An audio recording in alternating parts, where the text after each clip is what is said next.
एक बगिया में माली ने एक सुंदर पौधा लगाया। उस पौधे की एक शाखा में दो फूल आए, लेकिन दोनों की किस्मत अलग।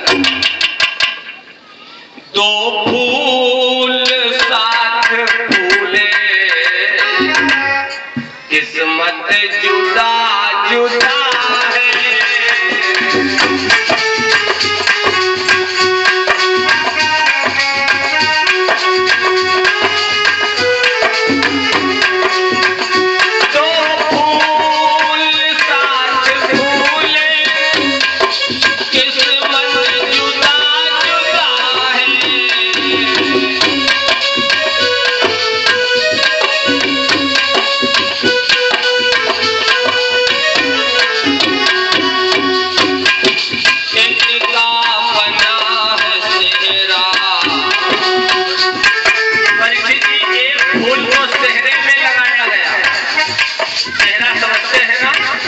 दूल्हे राजा जिस समय दुल्हन लेने जाते हैं तो सेहरा डाल के जाते मोहन भाई है।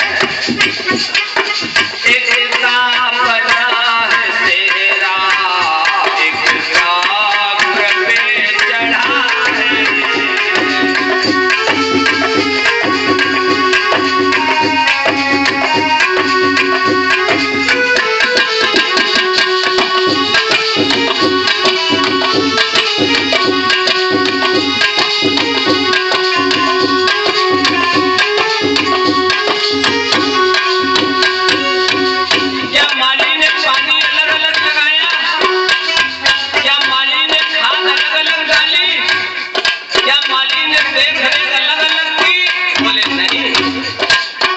अपनी किस्मत की बात।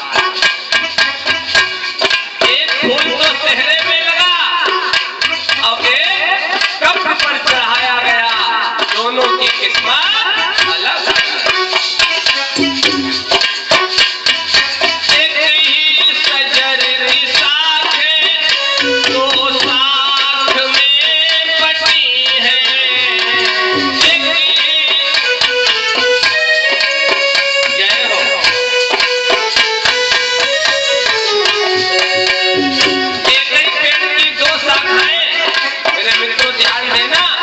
दोनों का भाग्य अलग अलग। एक ही सजर के साथ है, सजर माने पेड़। एक ही सजर के साथ है, दो साथ में बटी है। और एक तो लगी कफन में,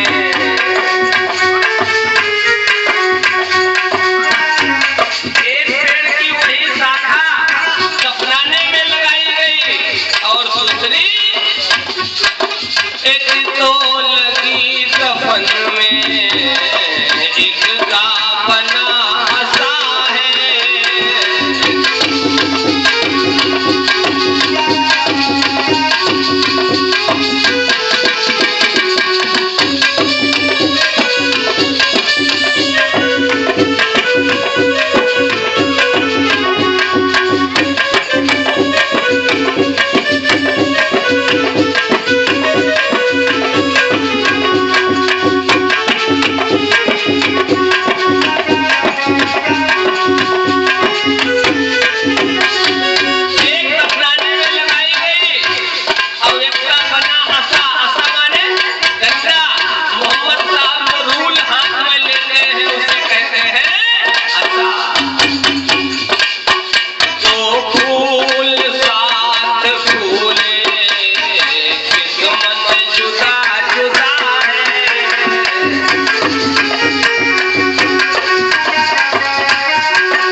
पूज्य उपस्थित सज्जनों, बहुत अच्छा चिंतन दिया।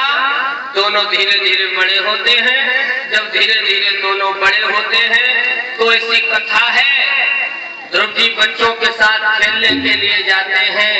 एक दिन का वर्णन है, एक दिन का चिंतन है।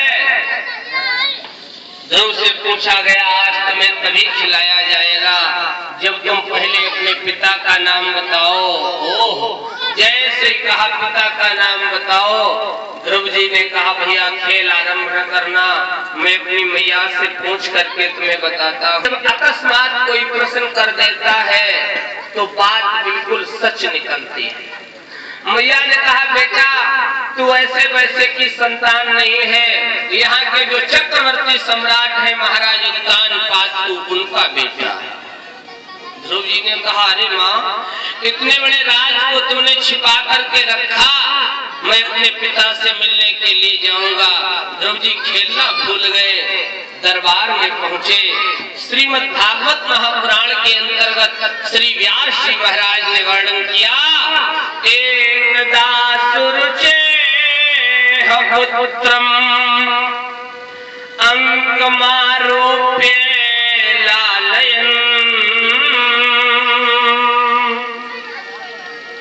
एकदा माने एक बार, ध्यान दे, एक बार सुरुचेह पुत्रम, सुरुचि के पुत्र को अंकम आरोप्य, अंकम माने गोद में, आरोप्य माने बिठाल करके ले करके, लालयन लालन कर रहे, दुलार कर रहे, प्यार कर रहे, स्नेह कर रहे थे।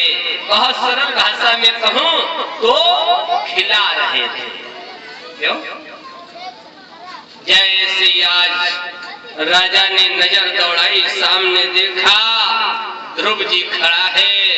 उत्तमम नारुरो छंदम ध्रुवम राजा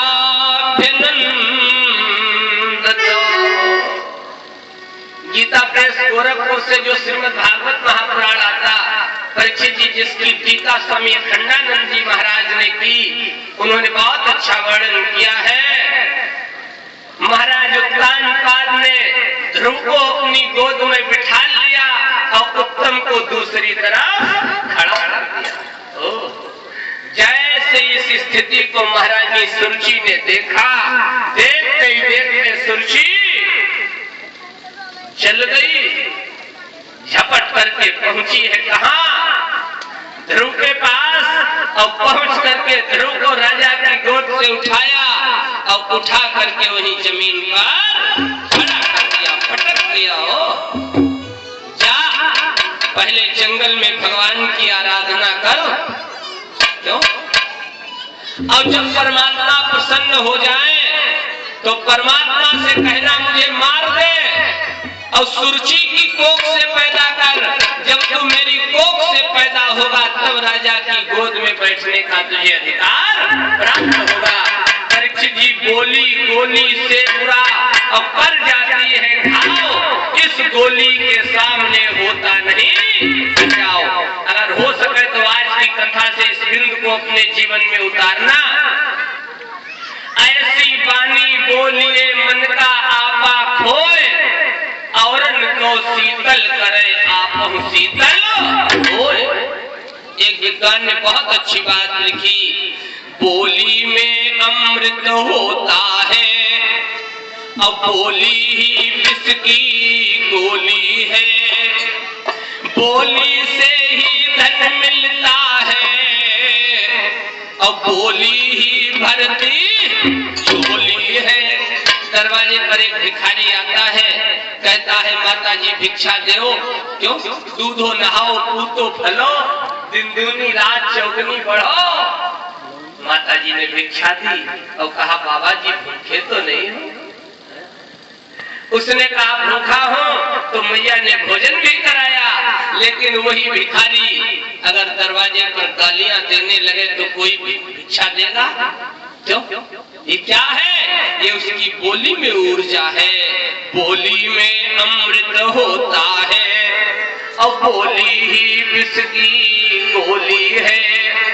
बोली से ही धन मिलता है अब बोली ही भरती बोली है, बोली मानव की अमर मूल।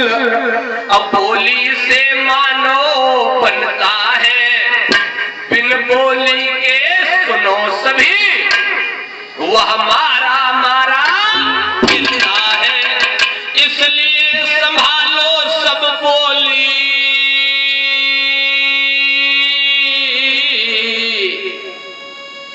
अगर हो सके तो इस कथा को अपने जीवन में उतारना, इन शब्दों को हृदय में धारण करना।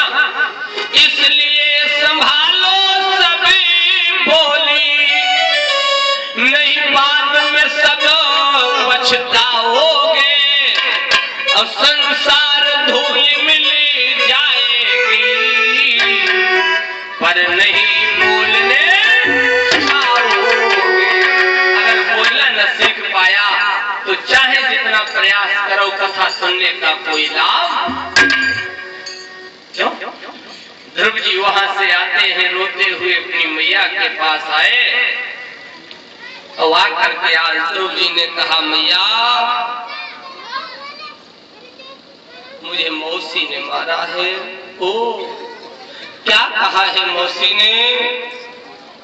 ध्रुव ने रोते रोते कहा, मैया मौसी ने कहा है तू जंगल में जा, भगवान की आराधना कर, और जब भगवान प्रसन्न हो जाए तो उनसे कहना मुझे मौसी सुरुचि की कोख से पैदा कर। जब तू सुरुचि की कोख से पैदा होगा तब राजा की गोद में बैठने का तुझे अधिकार मिलेगा। माताओं ध्यान देना,